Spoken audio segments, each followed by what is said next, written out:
Ladies and gentlemen, it's 1 o'clock. Will you please call this to order? Sorry. Clerk, would you please call the roll? Member McGordy? Did you say McGordy? Yes. Member Weir? Here. Member Angelo? Here. Member Miller? Here. Member Riley? Here. Sheriff Allman? Here. Member Myrtle? Here. Member Muschetti? Here. Member Liberty? Very Here. Thank you.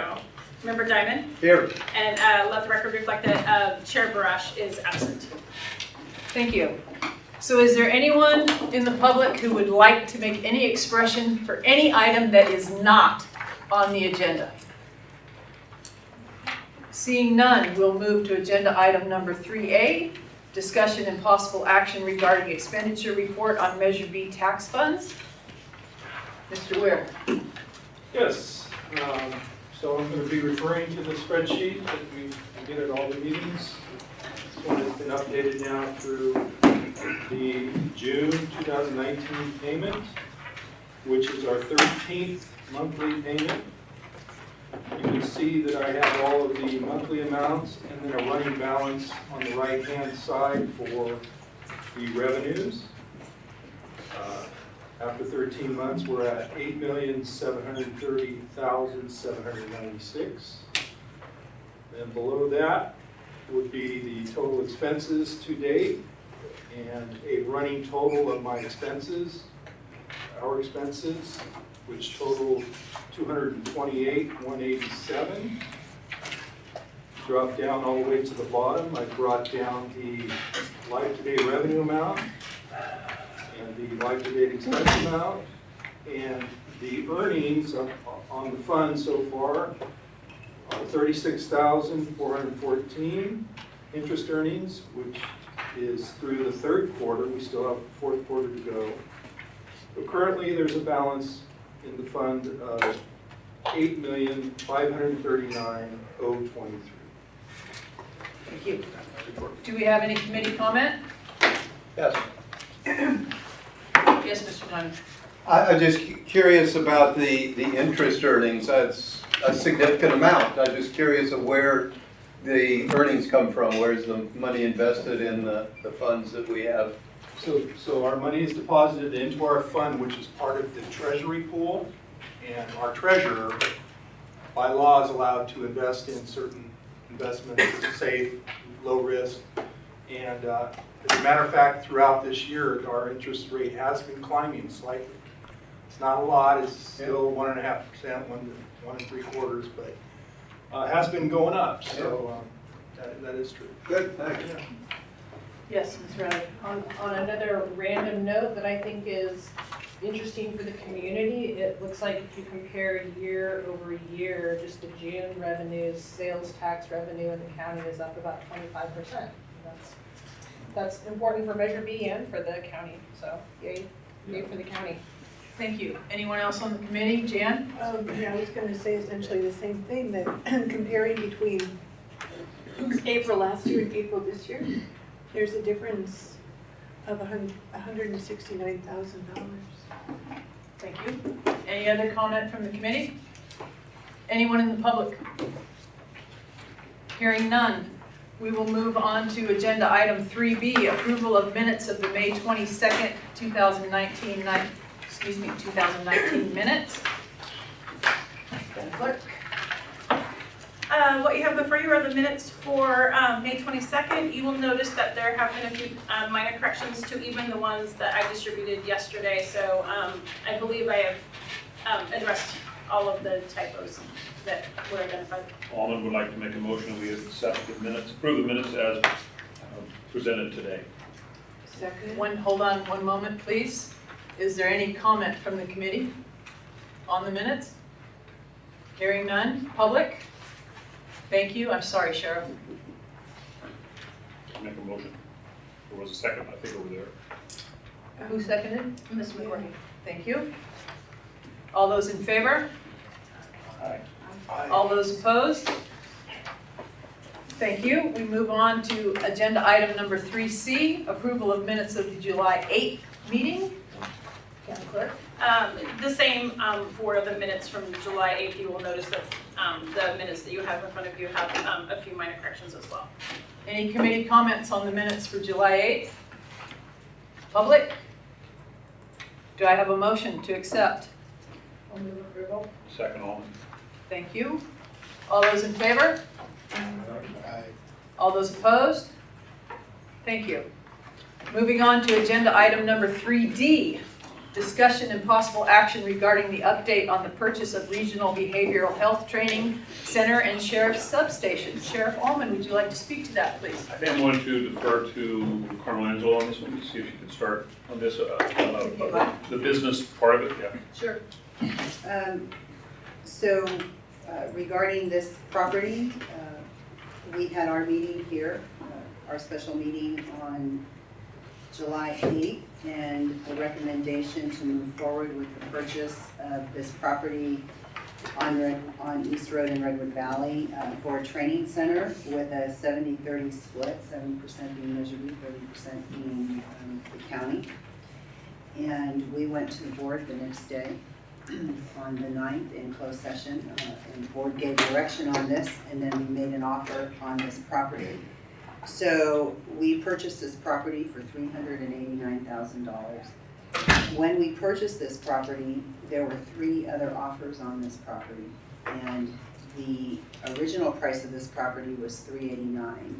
When we were told about the property, and when we saw the property, and when some of the Measure B committee went out to see the property, the listing price had dropped to $369,000. So when we got the approval from the board and contacted the realtor, the question to the realtor, given that there were 3 offers on this property, was, what is the offer that's going to get us this property? And so we came up with $389,000, which was the original price for this property. And so the seller accepted our offer. So we gave a $5,000 deposit into escrow, and we are in escrow with this property. We're hoping for a 30-day escrow. We're in the process of doing inspections on this property right now. Sheriff? That's exactly correct, and the board certainly approved of this, and in that, the $20,000 change, remember, it was a 70-30 split, so isn't $20,000 incumbent upon this Measure B fund. It's only 70%, rather the rest come from the Sheriff's Office. And I would like to make a comment. There has been a little bit of pushback on the fact that we held a special meeting for this. There is no mandate that we cannot, and the chair can call a meeting at any time as long, and please correct me if I'm wrong, as long as it is in accordance with the Brown Act. That's correct. Is that correct? Thank you. Do we have any committee comment? I would like to start by stating this was a unique piece of property. It is a unique piece of property of being able to accommodate the majority of what we need. And the price certainly was lower than the community average pricing for commercial real estate. And I think that the more we learn, the more about the property, the more we realize that this was a very good deal, and that was the purpose of accelerating a meeting, calling a special meeting, was that there were other purchasers that were ready for this, and by delaying that decision to what would have been today, would have not allowed us to be in the driver's seat of the purchase, and would have allowed us to purchase this most likely only if one of the other offers had fallen out of escrow. Thank you, Sharon. Member Riley, you're next. I am just curious if any additional analysis has been done regarding the zoning or CEQA requirements for the property, if there's any additional information available about that. I'm sorry, I'm ignorant and have to know who I need to refer to. I don't see Nash The here. answer is yes. That- The answer Who's is there? yes. Ash was here. Where is that? He'll be hiding by Margaret. Mr. Gonzalez, do you have anything to highlight? Not at this time. Not at this time. Member Merrill, you're next. Again, I have some community feedback concerning the special meetings as well as the prioritizations of the sheriff's substation and behavioral health training center and priority to the other mental health facilities. So I explained much which has been explained today, that this was a unique opportunity and we needed to act quickly, and I supported the decision to buy the property because it was such a good deal. And financially, we couldn't build or create a replica, so I think it's a good thing for the committee and the community. Thank you, Member Myrtle. Member Diamond? Yeah, I had a chance, as did a number of the other committee members, to see the property and to then discuss it. And it just seemed to be a very unique opportunity to get something that would be of benefit to both Measure B and the broader community in terms of training. And ordinarily, I would like to see things go in a fairly orderly way, that we plan ahead for our next meeting, but occasionally there's a happening, and I think this was one of them, where an opportunity was present that we needed to at least get a look at and address quickly, and I think we were wise to have checked it out, and I think the decision was a good one that's going to be a benefit to our mission here, as well as the related missions for training in these areas. Thank you, Member Diamond. Member McGordy? Yeah, I've heard nothing but excitement over the opportunity of this project. I'm just wondering, since it kind of blindsided us, we had never discussed it in this committee, that training center is a priority. If we wanted to think about having some kind of ad hoc committee to discuss any kind of renovation or the purpose of it or that kind of thing. Thank you. Any other further comment from the committee? Members of the public, please. I'll just add that Supervisor. I think it was a bargain. Could you please tell us who you are, sir? Dan, Go to the podium. Sir, Don't be shy. please tell us who you are. Dan Jurdy, 4th State District your Supervisor. So at $130 a square foot, I think it was a bargain. You can't build that, as Mark said, on the open market today, and it only represented 1% of the funds that Measure B has for facilities. So it still leaves 99% of the funds available for the other types of facilities that you guys are working on. So I think if you explain it that way to people, which is the way I've been explaining it to people, I think people understand it, that it's a bargain that couldn't be passed up. Thank you, Supervisor. Yes, ma'am, please come up to the podium, state your name. Joe Bradley, you've seen me here before. I'm actually was out of town. I would have come and seen the facility, but I think this is a great opportunity because we can start our training now. We don't have to wait for the other buildings, but we have to start the training because the people on the ground, the first responders, need to understand what they're working with. And then we can go from there. Because most of them do not know what they're working with yet. So I'm thrilled, and I really hope that you start working on it, training right away. Thank you. Thank you. Any other public comment? Yes? John Wetzler, ex-member of the Mental Health Board. I've got my bucket of cold water here. And it's not because of what you did or what happened. It's the policy. As chairman of the Mental Health Board, I wouldn't have had a special meeting without talking to my board first, and then having a special meeting, and then obviously going and looking at the property. Everybody should have gone and looked at the property before it was put into escrow.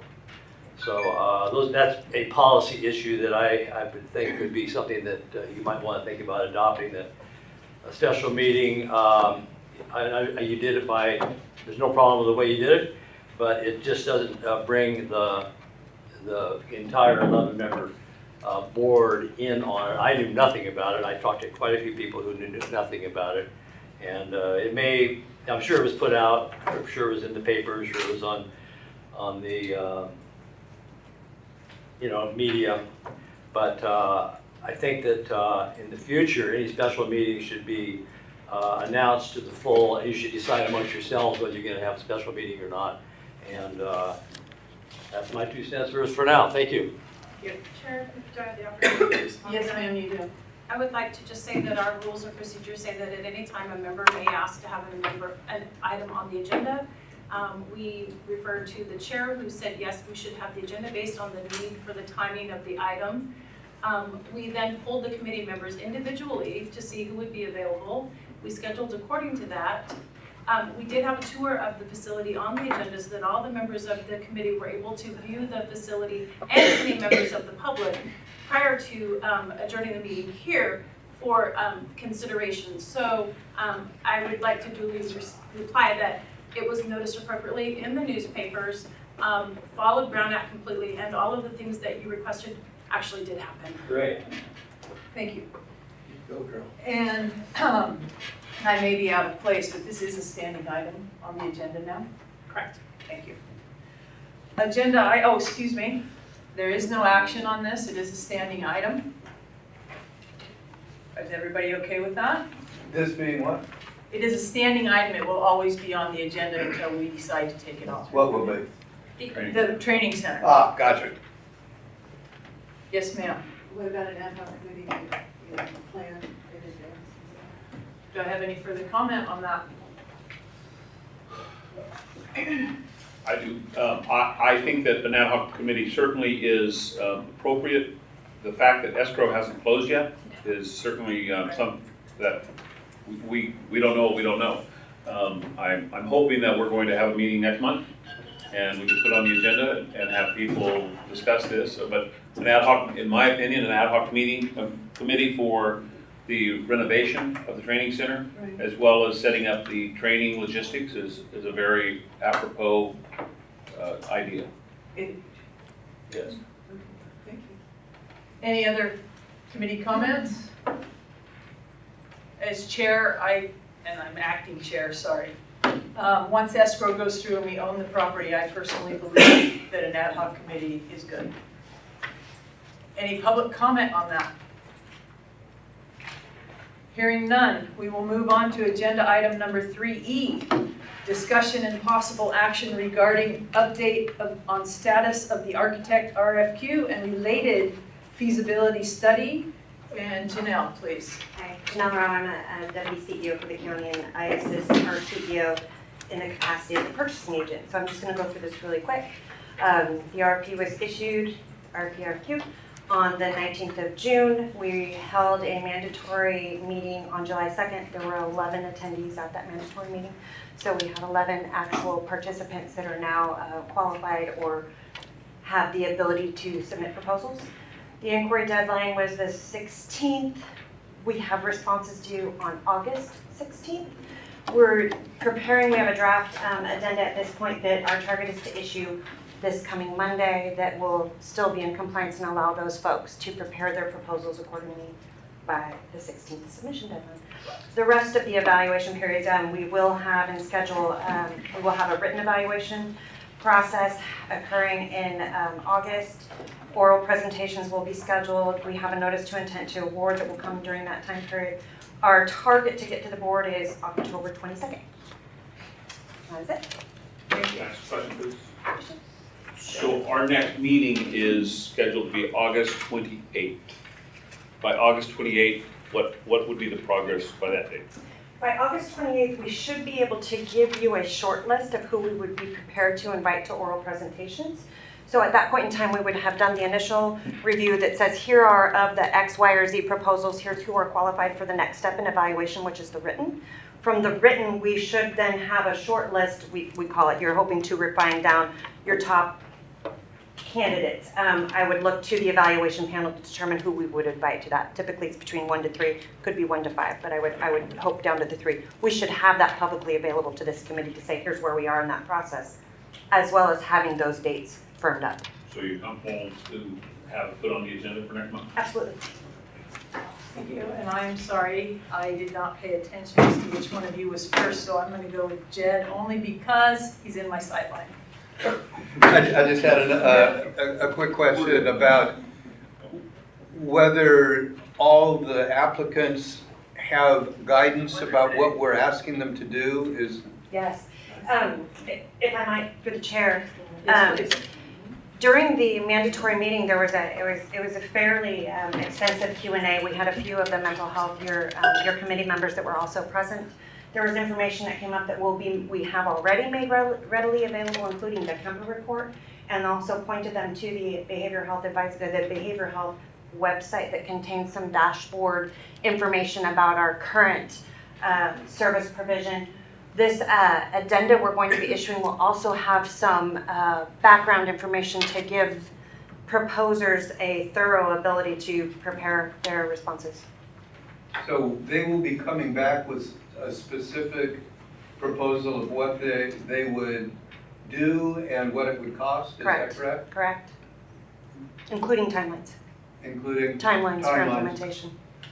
Okay, so I presume then at that point, we as a committee here would have an opportunity to look at what the actual work is that's being done and to have input into that, or is this being done prior to this? I can speak to that. So you have an evaluation panel that's been identified. I don't have that readily at the top of my head, but there are 2 members of this committee that are on that evaluation panel. So the intent was for them to represent the committee in that capacity.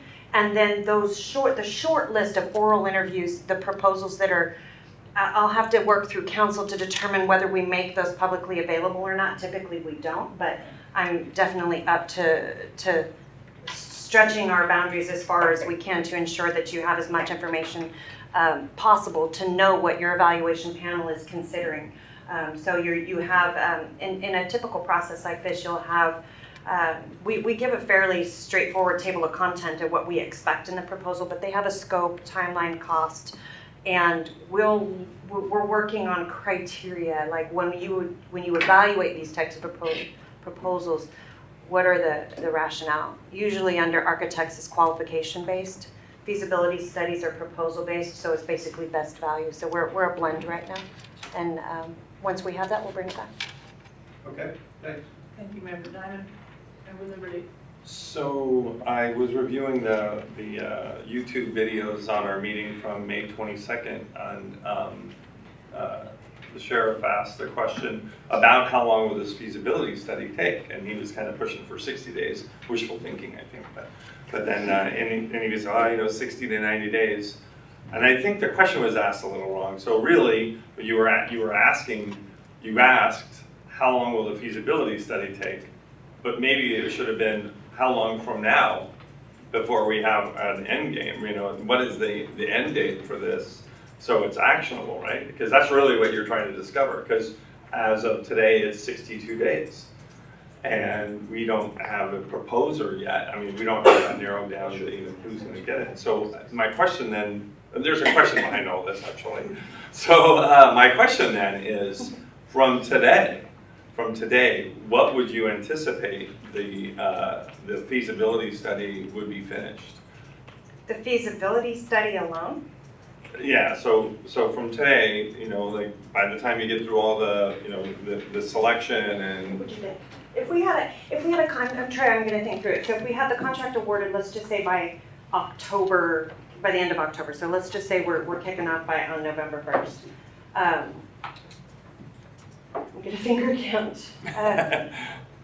I would think between 60 to 90 days is I think a fair estimate, particularly because we've somewhat narrowed down the field. But if I may add to that, that's part of you are. National Executive Office. Part of that too is reviewing the proposals to see what we get. We may say typically 60 days, 90 days, but a proposer could come in and say, we might be able to do this in a shorter period of time or a longer period of time. That's part of the evaluation, is who can give us the product faster. That's why it's kind of hard to pin anybody down to a certain date until we get those proposals in. Thank you. Janelle, anything to add? I think it's also worthy to note that this is a kind of a tri-process solicitation. We're looking at feasibility, we're looking at design, and we are looking at environmental. And so the intent with this solicitation and why we did it that way is so that we could be more efficient in our procurement of these services. So we will start this feasibility study and this is in concept depending upon these proposals, and what we'll be looking at in these proposals is their ability to do this parallel process. So design would be, you would have preliminary design phases while we're conducting feasibility. Once feasibility is presented and you come up with site A, for example, if that's presented to this committee and then our board, they would then finalize those designs and also kick off the remainder of the CEQA process based on that feasibility. Thank you. Member Myrtle? Who's on the committee reviewing these proposals from this committee? You, I think. I'm sorry. Well, I'd Member like to Angelo? be on the committee. That's good. So who decides that? So this is a county, this is a government process, and it's a purchasing and contracting process. So most likely it'll be Janelle and Nash and myself and a few others. And so what we would do is most likely have a sheriff, the auditor, and 2 members from this committee. We usually ask someone from the Behavioral Health Advisory Board, which we did with the interviews. So Member Myrtle wants to be on the committee, and I'm open for one more person. I'm not including myself, the sheriff, and Lloyd, 3 county members. So if there's another community member who would like to be on the source selection committee with us, you're welcome to be there. Show of hands, people. Nobody Everybody's wants to, I know, hold on. Jed put his hand up. Nobody wants to volunteer. Are you volunteering? Well, I don't Mr. know, I Bennett? have a question. Is this, Yes, please, and then I'll go backwards. okay. I might. My question is, whoever's on the committee, will there be continuing reporting back to the whole board? Because it seems like these things, as they move along, are going to eventually require this whole committee to make a recommendation. And it would be good, I think, if the whole board were apprised of the whole process as it's going along. So that's my question. Whoever's on the committee, would this whole group get regular reports or not? Sure. Can I answer that question? So how it works is we have a whole RFP process. And so what will happen is the committee will be chosen, and once we get the proposals, those proposals will go out to the committee members, and we'll schedule our meetings. If we have 2 proposals that come in that are very close to each other, it's possible, and I think Janelle may have this on here, to have oral, Yes.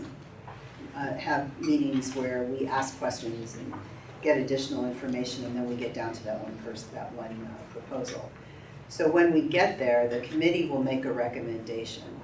The recommendation that's made by the committee will come to the Measure B committee.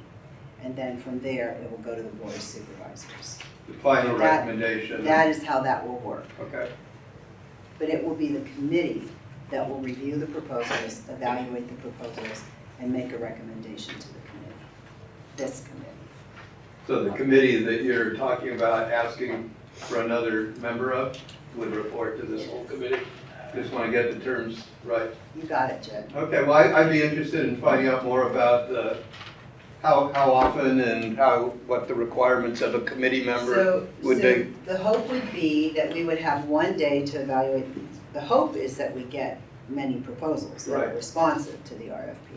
We would have one day to evaluate those proposals and actually come up with maybe the top 1 or the top 2. So there's not a lot of time that this would take unless there's some special nuances, and I'll let you know. Within the RFP itself, there's some relevant timelines that explain this. So we've targeted the evaluation period between August 19th and August 30th. And the reason we did that is we do bring the panel of evaluators together.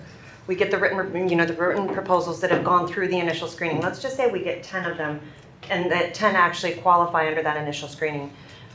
Those 10 proposals would go to the written evaluation panelists. They would have that period of time to do their reading, a little bit of homework. We'll have some criteria within that when the package comes to them. We then schedule an in-person meeting where we sit and we actually discuss, where are we? Where are we? What are our questions? how did we arrive at these conclusions, and making sure actually that there's consensus amongst the evaluation panelists. Or if you're really far off on one versus the other, we're looking for that expertise to say, here's what I found as a problem here. Or from a CEQA perspective, we would have our panelists say, I had some concerns with their process here. And then from a timeline perspective, we may say these are our issues. The goal is to refine it down for all intents and purposes to at least, no more than 3 that are our top 3. And those 3 would come in then for an oral presentation to the panelists. The panelists then combine those scores. You come up with a summary evaluation, and then we all sit again and go, okay, are we all in agreement? And ensure that what we're presenting has the group's consensus in presenting to this committee and then our board. So it's a process, and it's going to require some time, but as Carmel said, we'll do as much preparation in advance as we can for those that have never sat on a panel, and try to guide them. Thank you. Okay, well, I'd like to volunteer to be on your panel. That's great. So we have Member Myrtle and Member Diamond to sit on the source selection committee with us. There you go. Any more comment, Member Diamond? Nope. Anything else from the committee? Anybody? Oh, sorry. I'm sorry, Mr. Gordy. I'm just wondering of the status of the project manager that's gonna look after this stuff. Report that out at the end. It's not on. At the very, I know. So can't we, when we do committee member reports, can't we? Committee, oh, yes, it would be on the committee report. Yes, ma'am.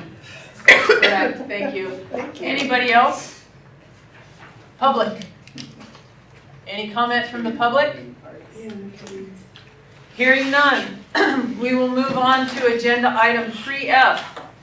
Discussion and possible action regarding a request for permission from the Board of Supervisors to publish a request for proposal, RFP, for Orchard Street or other location as determined by feasibility study, mental health facility design, possibly design build.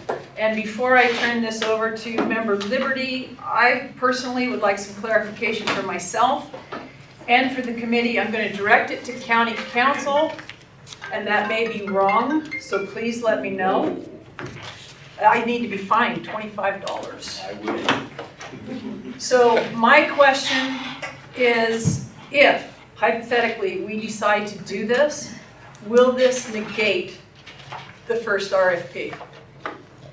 So I'm going to say it's not so much, so the answer is basically yes, but so it's not so much a legal question, although It's a process. it's a process question. So I think probably I would again look to Janelle Rao to enlighten us on that issue, or Ms. Ansela. I will ask Janelle to speak on that, please. Janelle Rao, Deputy CEO. If in fact what is on the agenda were agreed upon from this committee and presented to our board would then ask these same questions, and the answer is yes, it would negate the process we're currently in because it would change it. It would change the scope of what the current competitive process is asking for. So that's the short answer. Okay, I have another question. Will it stop this one incomplete? It would need to. There's good faith competitive processing, and right now you have at least 11 that attended a mandatory meeting that could potentially be investing their time and resources into preparing fairly detailed proposals by the 16th of August. We have to announce something. I mean, typically in my experience in the 20 years, I've never canceled one midway first. So secondly, in order to do that, we're exposing ourselves a bit. We're exposed in a lot of different ways. So we would have to cancel it if you're going to be considering or even developing an alternative, because this would be an alternative to the current 3-part process we're in. Okay. So we will need to start over? Is that correct? And again, once we've midway through one process and then we pull that back and then we go for a slightly different process, I think it can cause us some other problems down the road. But okay, I just wanted those clarifications for my own little brain. Member Liberty. Oh boy, that's fun. So on for the May meeting. I was hoping to have something like this on the agenda. It was sort of in competition with what ended up happening, and it didn't happen. But the thought was that because this process is so long, that a lot of architectural work could be done in parallel. And my thought was that could speed the process up. I've since been told that the proposers will likely run in parallel. They'll actually, if somebody gets the job, they will, before they do while they're doing the feasibility study, they'll actually be doing the architectural work. That being the case, there's no need for this, right? But that being the case, we're looking at, what I got from you was, say, February, we'll have a finished feasibility study, and shortly thereafter, we would expect to have a finished architectural work done. If that's the case, then well, actually, I don't think it's my motion to withdraw, because I think that We have to Eric discuss it. put it up. So, Yeah. so we don't need to do it, right? We don't need to do that. But that is on the assumption that they're going to work in parallel and get that architectural done. Because again, time is of the essence. And I read the RFP again, and didn't really. I didn't have that takeaway that there was a sense of urgency, that timeline was a big qualifier. But maybe it will be. But mostly I just wanted to say that I think we should try to get this done as fast as possible. I don't think there's any argument about that. And working in parallel would be a good way to do that. If they're going to do that on their own, great. But this was a way I was trying to accomplish that. Thank you, Member Liberty. I thought I saw I you. just have a statement, I guess, or a question of, if it's going to Orchard Street, we don't know the RFPs, where they're gonna come out. But one can assume that if it's going to Orchard Street, and I think the county is in negotiations now to finalize the property acquisition, then that would be actually this item. But if it's not gonna be on Orchard, if somebody comes in with another presentation, then I can see where this could derail that, if that makes sense. If somebody's putting all their focus towards this, they're not focusing on some other place. So my question is going to be, and I don't know if anybody could answer it here, maybe council would. But with the RFP going out and being responded to, do we believe the respondents have a pretty good idea of what we, as the 11-person committee, have in mind for whatever the answer is? I don't know, the only way they would know that is if they if they binge watched our committee meetings, which I don't recommend anybody. If they did, they would have a good idea. So I guess I'm just cautioning the RFP or the respondents, don't come in with an off-the-wall solution, because I think that we pretty much voiced our ideas of what we believe, where we believe the direction of the county should be. I hope that makes sense. Thank you. Thank you, Sheriff. Member Diamond? Yeah, I think that I have some of the same concerns that some of the other members have. If my memory serves, this committee had narrowed down our recommendations to two, which was the Orchard Street property and the old Howard Hospital property. Am I correct on that, just before I go on? Yes. Is that accurate? Okay. And I've never been involved with an architectural RFP, so I admit I'm not familiar with how this goes. And I tried to find out last time, like, how much it's going to cost to evaluate each facility. And my concern is if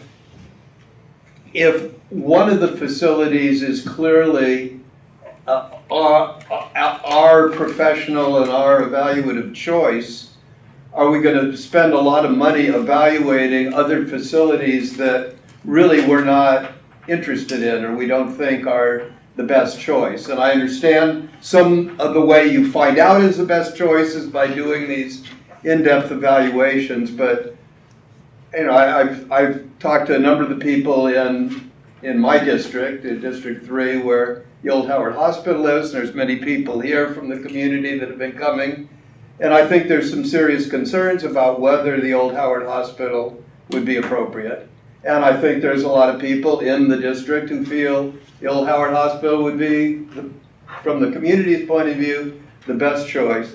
So I'm kind of where some of the others are. I want to move things along, but I also am cognizant that we will be recommending to the full board, I would guess, and again, if anybody can help me with, is this a fairly expensive thing to evaluate each of the potential sites? I don't want to waste our community money that we get the reports from Lloyd each time. There's a significant amount of money. I want to be sure we're doing evaluation, we're not wasting public funds. So that's my concern about how the process goes. Thank you, Member Diamond. Member McGorty?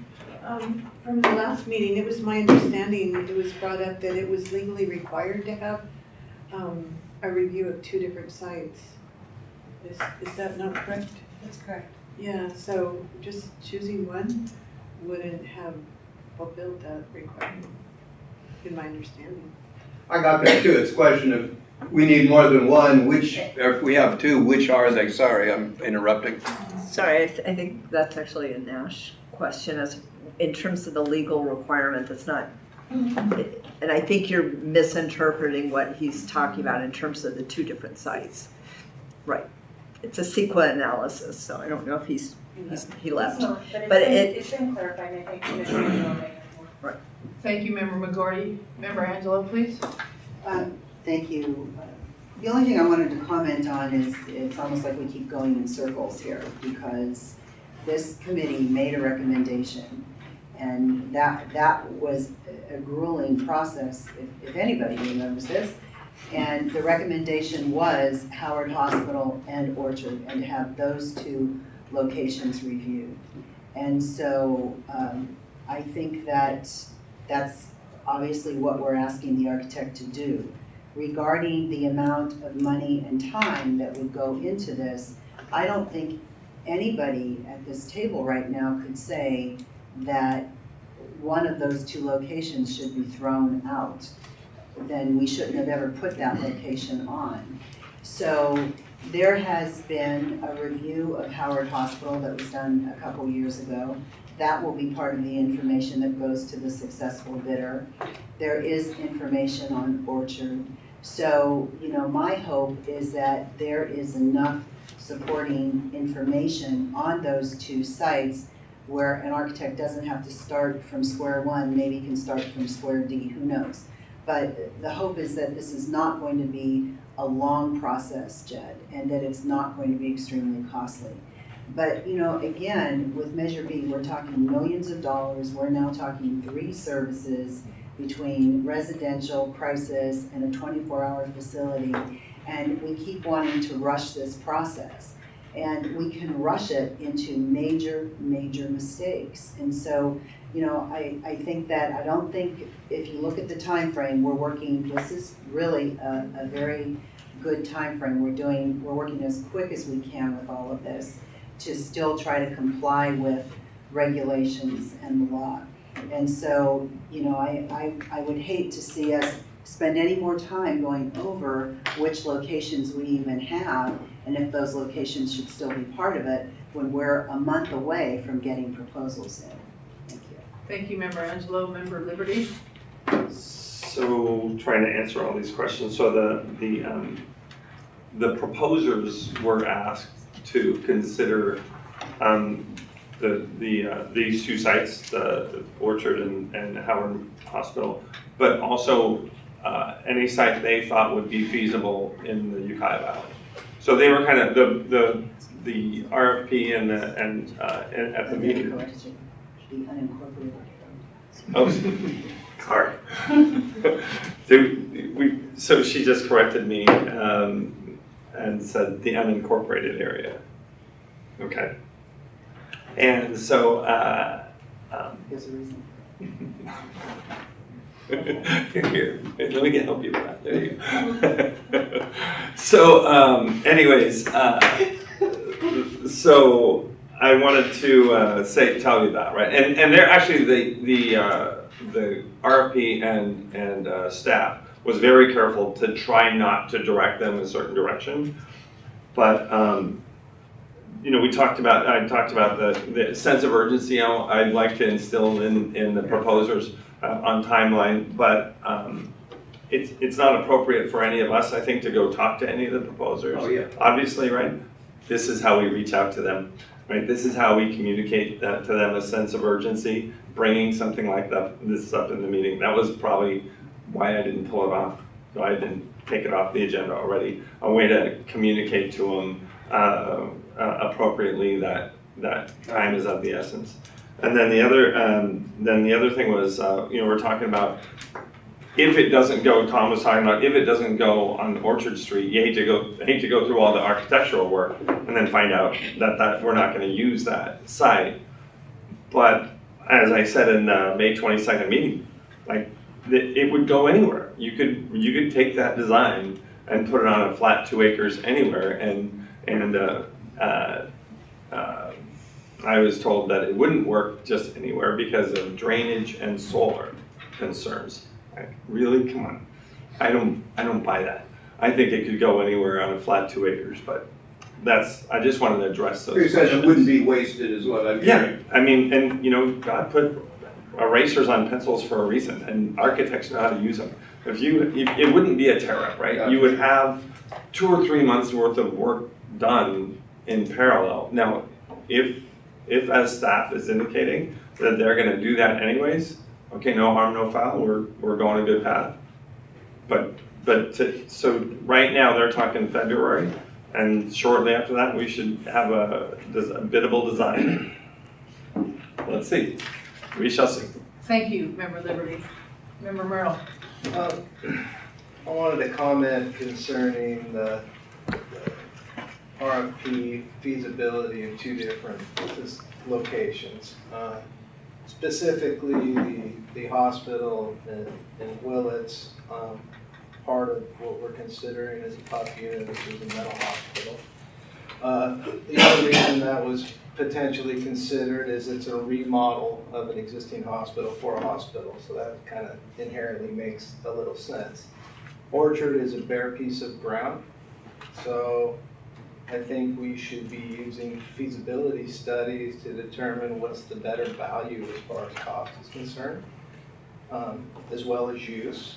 I disagree a little bit with what Ross says about designing something prior to deciding where it's going, because part of the design for a remodel is completely different than the design for a new piece of property. So I think hire your architect, feasibility, make a decision on what you're going to do, present, and then design. Those are my comments. Thank you, Member Myrtle. Member Angela. Okay, thank you, Chair. I just want to say that the original question I think that Jed had was, do the bidders or proposers understand the importance here? Maybe it was the sheriff, but we had a meeting with them, an initial conference with them, of which Member Liberty was a part of, and I think that we were firm with the importance of Measure B, the importance of what we're doing. I will also say that the people around the room that we believe will submit proposals, many of them were very familiar with Measure B, had done some of the reading, had watched some of our meetings. So I'm confident that the successful bidder will have an understanding. And I also want to comment on what Ross said about a 3rd site. Both of these sites that we're looking at, that this committee wants to look at, or wants us to look at, both of those sites, one is in the city of Ukiah, one is in the city of Willits.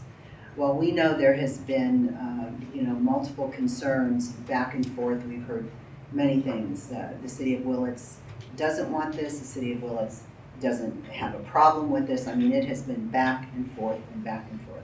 Depends on who you talk to and what day. that is still a possibility that if Howard Hospital comes back with a cost-benefit analysis that shows that this is the better site. However, we think that there's going to be a lengthy process and one that in the end, we may not be successful at. That has to weigh into that decision. And then also with the city of Ukiah, Orchard Street is in the city of Ukiah. There's nothing that says that the city of Ukiah is going to open their arms to this project either. So the reason that we have a third statement in there, or an additional statement that says, or any other location that may be beneficial to this project, is if there is another location in the unincorporated area that would be under the county planning department, that we would recognize that site. As of today, there's nothing. We're not looking at anything, we're not researching anything. It is these two locations. But I wanted to be clear with this committee on what Ross was talking about. Thank you, Member Angelo. Member Miller? So I just wanted to add one quick thing. When we kind of first started the committee, we talked a little bit about how the county had a grant through CHAPA, about $500,000 to build a crisis residential treatment. And we have gone in front of CHAPA a couple times to ask for extensions. We are now in front of CHAPA again asking for extensions, and why this is important is because they are sort of looking at giving us an extension based on the current RFP we have out. So if we made changes to that, we probably will lose $500,000 if we made a decision today to go back to the board and have them change the RFP. So I think that's important. I think timelines are important, so yes, and I think even for CHAPA, our timelines are important, but I want to remind us, since we started the CHAPA grant with a crisis residential, the process has changed, and with Measure B, the process changed with bringing Measure B, and as we look at the process as a committee on doing a crisis residential, crisis stabilization, and PUF, CHAPA has kind of followed Measure B in that process and continued to say, you know, we're going to follow this process as long as you guys stay committed to the process of a crisis residential on some level. And they reviewed our current RFP and are willing to allow us to come back in September and give an update. So for me, I would hate to see anything change in that process, because I think if anything changes, they probably will not continue to grant us an extension on our $500,000 award. So. Thank you, Member Miller. Anybody else from the committee? Public? Hearing none, I'm going to go out on a limb and say we don't need to make an action. Yeah. Thank you, sir. So we'll move on to agenda item number 3G, discussion and possible action regarding report from the Kemper Report Ad Hoc Committee. Member McGordy, please. So let me see if I can find it. In May, we formed an ad hoc committee to go over the recommendations in the Kemper report that do not refer to services. So the committee met, and present were Dr. Miller, Donna, CEO Angelo, and we went through this brief study guide on the action and policy and proposed strategic financing. And it was noticed that a couple of the items that we looked at were already being taken care of. So we concentrated on the financial items. And so what we came up with, and you have this in your packet, are 3 recommendations that we would like to see this committee, what do we call this, Measure B committee, recommend to the Board of Supervisors. The first one is to maintain a prudent reserve. The second one is a separate accounting of Measure B revenues and expenditures with an annual accounting and an outside audit done every 3 to 5 years. I mean, we already have that monthly accounting. And then a 10-year strategic plan, which is really important to create a plan so we have some kind of guide for where we're going and what's, you know, we can expect in the next 10 years and where the money can fall regarding facilities and services. Any committee? Do I have committee comment? Well, I'll comment on number 2. The Measure B funds are kept separate from the general fund in a restricted reserve fund that is part of an annual audit by an outside independent CPA. So every year that fund is being looked at and audited along with all the other funds in the county. So it's part of the annual audit. It's not an exclusive audit for just that one restricted fund. So we could go to the expense of doing that every 3 to 5 years if that's something the board agrees. But I am making sure that it's included in our annual audit every year from an independent CPA. So let's see. Thank you, Member Webb. Anyone else? Member Liberty, sorry. I just wanted to ask, is that audit available on the county website, and is it? Yeah, it's included in the audit. And in any other way publicized at all, or? That's the public notification. Yeah, That's the extent it's of it. an annual audit that appears on our website each year after it's completed. Thank you, Member Liberty. Member Riley? My question, if I may, is for Member McGorty, wondering if Mr. Weir's comments about the audit satisfy the committee's concerns here, or are there additional concerns that are not being met by the county's processes already? Well, offhand, I would say for the current action that we're doing with Measure B funds, that's quite sufficient. But I think once things get really complicated, when we're building a bunch of facilities and providing supplemental services, it might be appropriate to have a separate audit.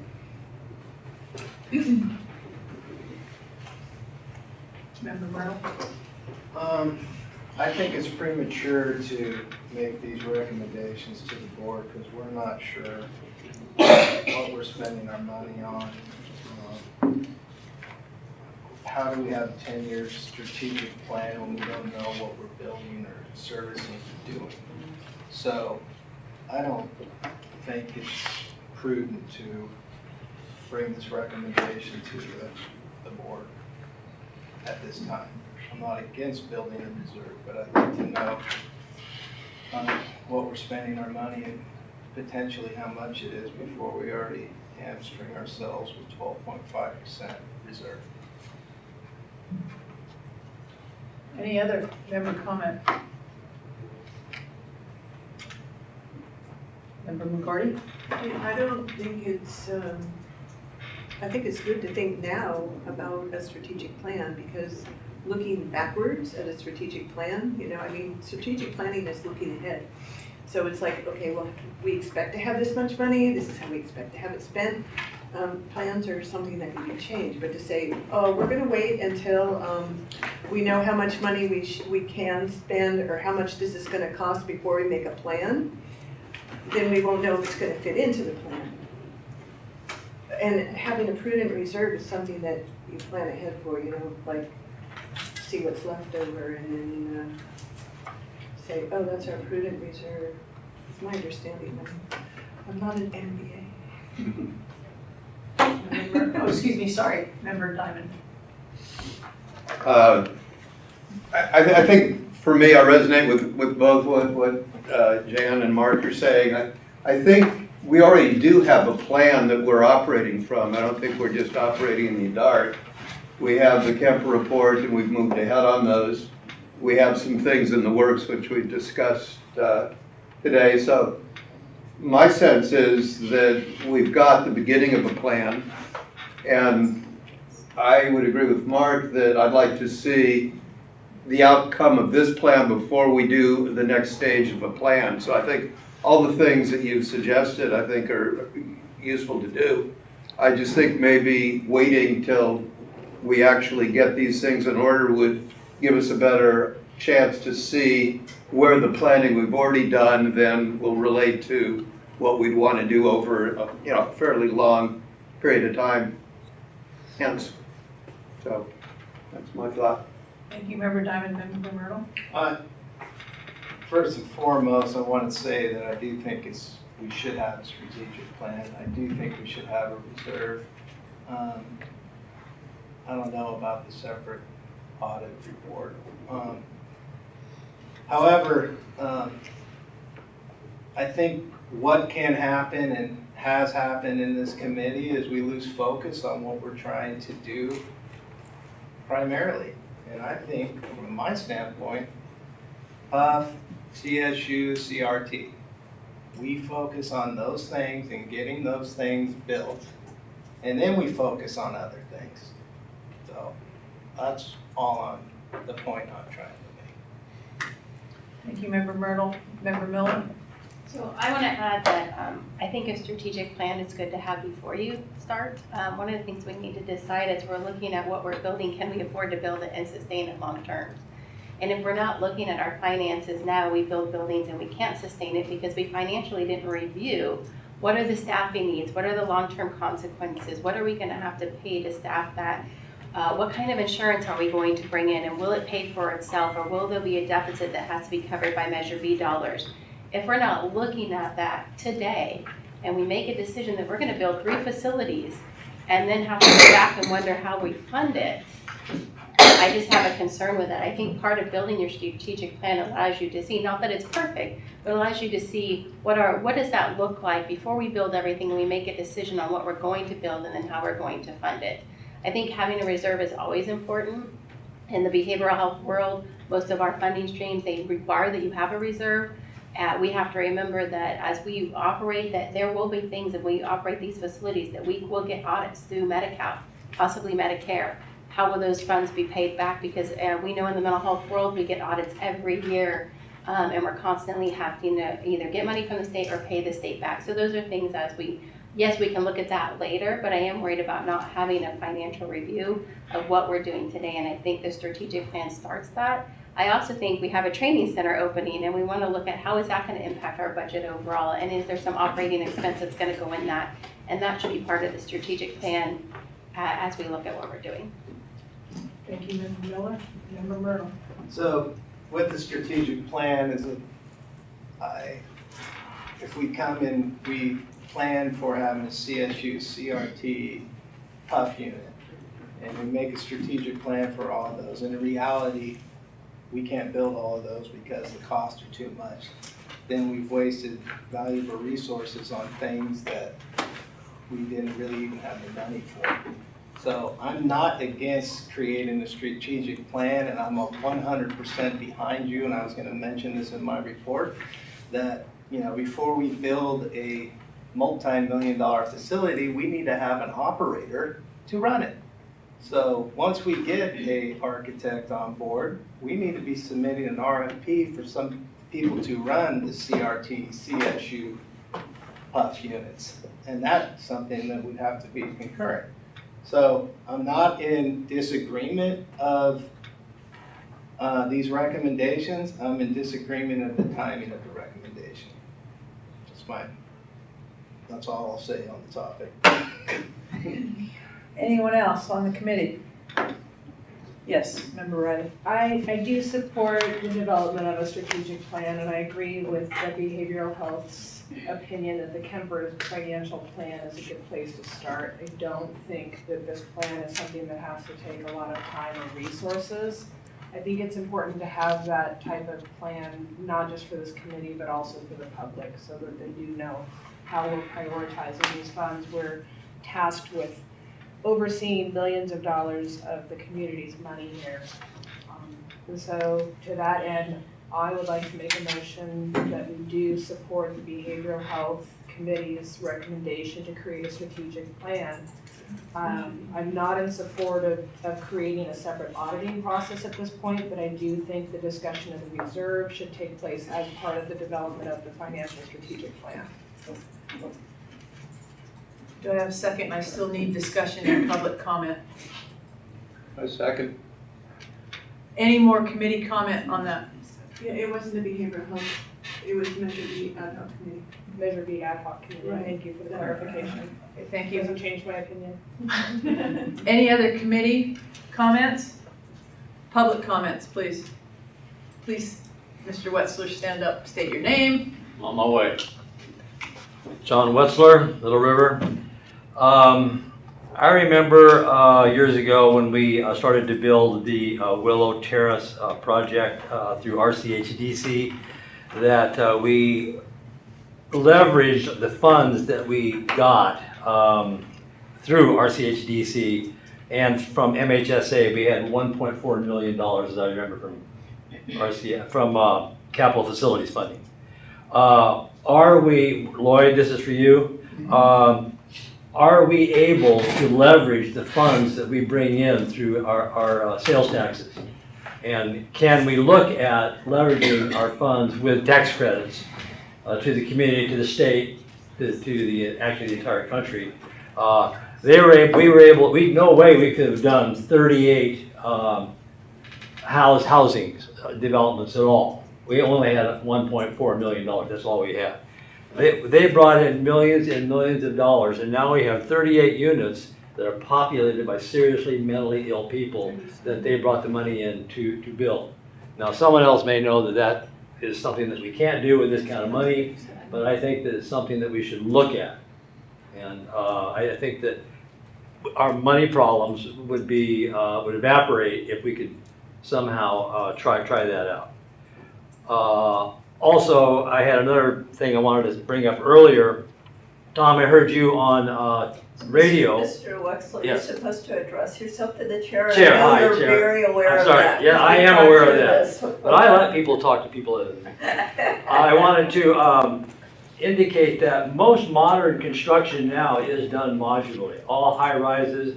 I've worked on many high rises in Los Angeles, many buildings throughout Los Angeles. A lot of it is modular and very high quality. And most of it is done by modular construction now.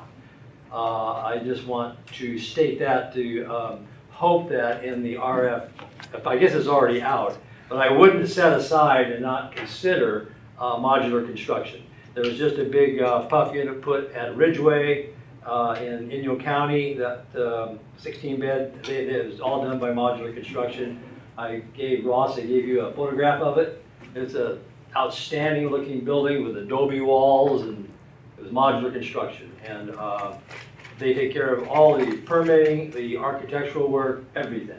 So it's something that I think this committee should look at. I think that's it for me. Thank you. Thank you, Mr. Wetzler. Anyone else from the committee? Please step up. Joe Bradley, as far as the strategic plan, I sat on a lodging board and our tourism boards for 18 years. And we tried to do some of this planning ourselves. And we found that we needed direction. And we actually hired a company, and they came in. We had some people from the outside, we had our board, and in less than a day, we had a strategic plan through a process that they did. And it's a strategic plan that we use to this day. And it's actually laminated and put in front of every board member at every meeting so people can focus on it. And I found that to be really, really helpful. It was worth the time because it was a special meeting that we had to call and we had to Brown Act, but it was absolutely a great process, and we have something we can focus on if we lose focus. Thank you, Ms. Barrett. You're welcome. Any other public comment?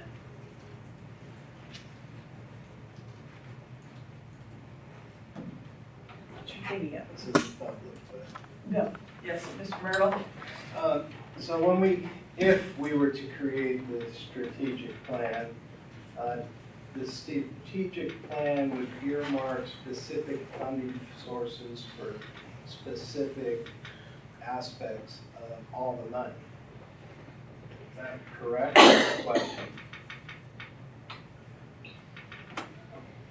Well, it's already in the Kemper report what the categories would be.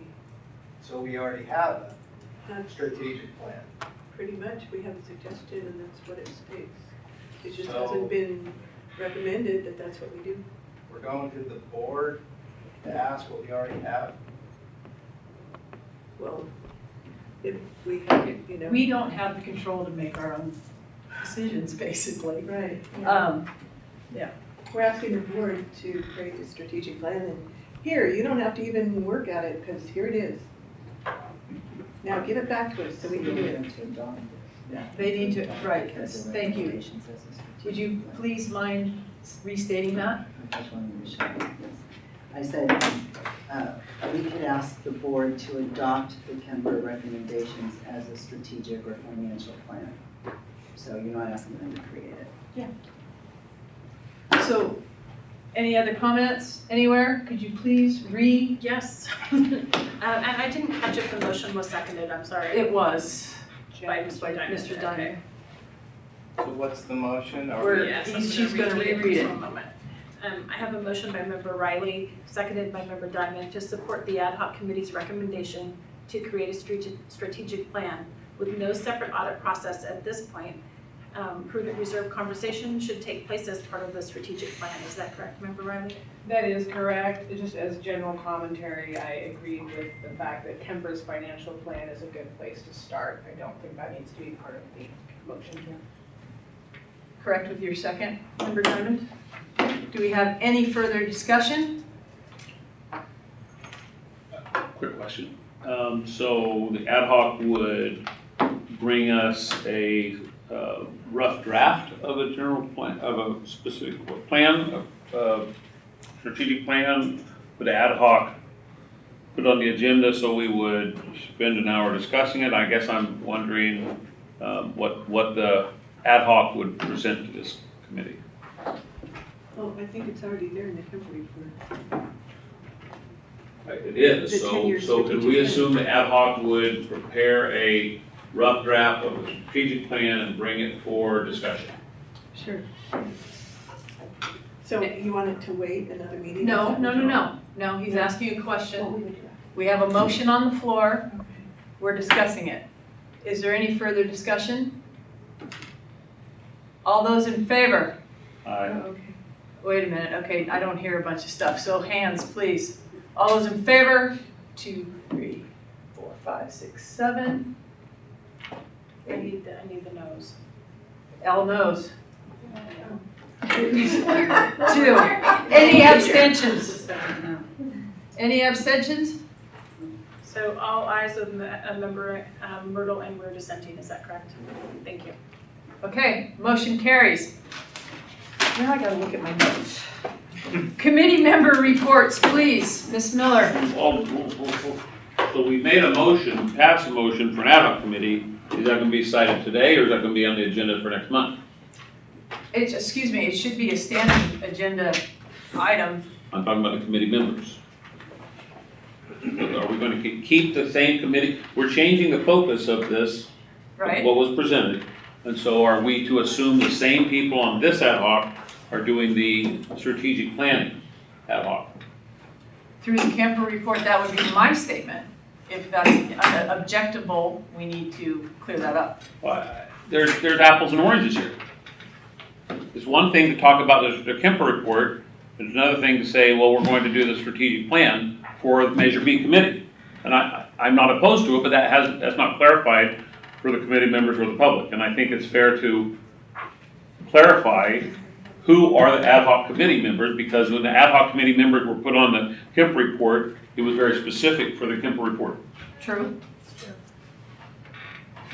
So my understanding is that this is going to the Board of Supervisors as a recommendation with an attachment of the Kemper report proposed strategic plan, and the ad hoc committee No, no longer exists. That's not true? That's not true. No. Okay. So the motion is for the ad hoc committee to, recommendations to create a strategic plan. That's the, Okay. so whether the strategic plan comes back to this committee or goes directly to the board is the discussion of this committee. Member Angelo. This was going to come up during committee member reports, but we are very close to having a project manager. So what you might want to consider. I mean, when you talk about, writing a plan, that's quite a bit of work, and it doesn't matter what the committee member, who the committee members are, how many. So, I would think about table this until we have our project manager, which should be within a month. And then you can have the project manager have this as an assignment to work with the committee, to work with the ad hoc and develop a plan. That is just, I'm not making a recommendation, you already have one on the table, but if I could revise it, that's how I would revise it, to table it until our project manager starts and give the Well, project manager. we passed the motion. So, It can always be amended, it can always be sorry, wait, I'm getting a shake hand on, but it can be, we passed the motion, correct?